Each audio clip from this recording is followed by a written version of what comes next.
है, जो उसकी जो वाइब्स है वो हमारे बच्चे में मिले, जो बुद्ध के संस्कार हमारे बच्चे में पड़े। ऐसी स्थिति में जहां भारत का सम्मान, भारत की इज्जत, भारत का रुतबा, भारत को सर का ताज अनेकों कंट्रियां मानती हैं, ऐसी स्थिति में भारत की सरकारें भारत के उस स्थान जहां भगवान बुद्ध को ज्ञान प्राप्त हुआ बोध गया, उस जगह को ब्राह्मणों से कब्जा कराया जा रहा है। कब्जा ही नहीं कराया जा रहा, खुद भगवान बुद्ध की आंखों के सामने 5 पंडित पुजारी बैठ करके 5 पांडवों की मूर्तियां लगा करके कह रहे हैं कि ये तो पांडवों का यानी महाभारत से जुड़ा हुआ स्थान है। कल एक बाबा ढोंगी जो कथा करता है, जो खुद को देवकी नंदन ठाकुर कहता है, वो कह रहा है कि हम इस आंदोलन को खत्म कर देंगे बौद्धों के और हम जाएंगे श्रीमद् भागवत की कथा करेंगे।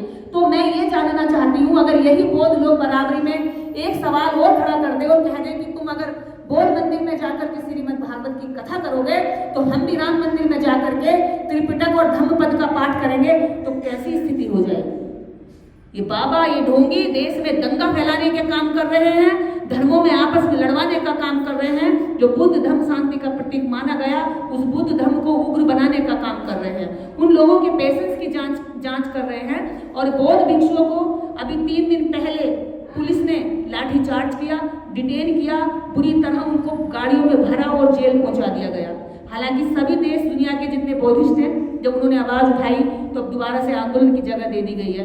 पर मैं ये सवाल करना चाहूंगी मोदी जी से, जब विदेश जाते हो तो गर्व के साथ कहते हो कि हम बुद्ध की धरती से आए हैं, आखिर जब बुद्ध के साथ, बुद्ध की विरासत के साथ यहाँ धोखाधड़ी हो रही है तो आप क्यों चुप बैठे हैं?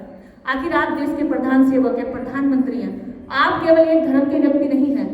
भारत धर्मनिरपेक्ष होता है और नेता भी धर्मनिरपेक्ष होता है, लेकिन आप आज केवल एक धर्म के लोगों की सुरक्षा कर रहे हैं, बौद्ध धर्म की अनदेखी करके उसको बर्बाद करने के लिए पंडितों को पूरी छूट दे रहे हैं।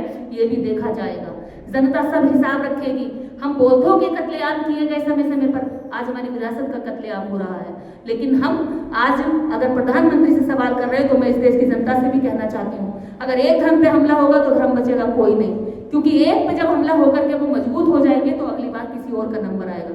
इसलिए हमारा साथ दीजिए, बौद्ध टेम्पल को आजाद कराने के लिए जहां तक भी आवाज आ रही है लोग आवाज उठाएं। मैं उन लोगों से भी कहना चाहती हूँ, घरों में आराम से पड़े हो, सो रहे हो, खा रहे हो, कुछ तो ताश खेल रहे हैं, टाइम बर्बाद कर रहे हैं, उनसे कहना चाहती हूँ कि अपनी विरासत को बचाने के लिए बुद्ध गया पहुंचिए। नहीं पहुंच सकते तो हमारे जैसे आज हम महिलाओं ने इकट्ठे होकर के समर्थन दिया है, उस समर्थन को कम से कम करिए, क्योंकि अगर आपकी विरासत नहीं बचेगी तो कल आपके बैठने के भी ठिकाने नहीं बचेंगे। जब बौद्ध मंदिर जो विश्व स्तरीय वो छीन लिया गया तो ये छोटे छोटे बौद्ध मंदिर भी आपसे कल छीन लिए जाएंगे, कहीं आप मीटिंग नहीं कर पाएंगे। इसलिए आप सबसे अपील है कि बौद्ध मंदिर को बचाएं, और मैं बौद्ध भिक्षुओं को यहाँ से आभार व्यक्त करती हूँ और यहाँ से हम सब अपनी ताकत भेजते हैं कि आप बैठे रहिए। हम में से बहुत सारे लोग आपके पास जल्दी ही पहुँचेंगे, कुछ लोगों ने टिकट करा ली और कुछ लोग तैयारी कर रहे हैं।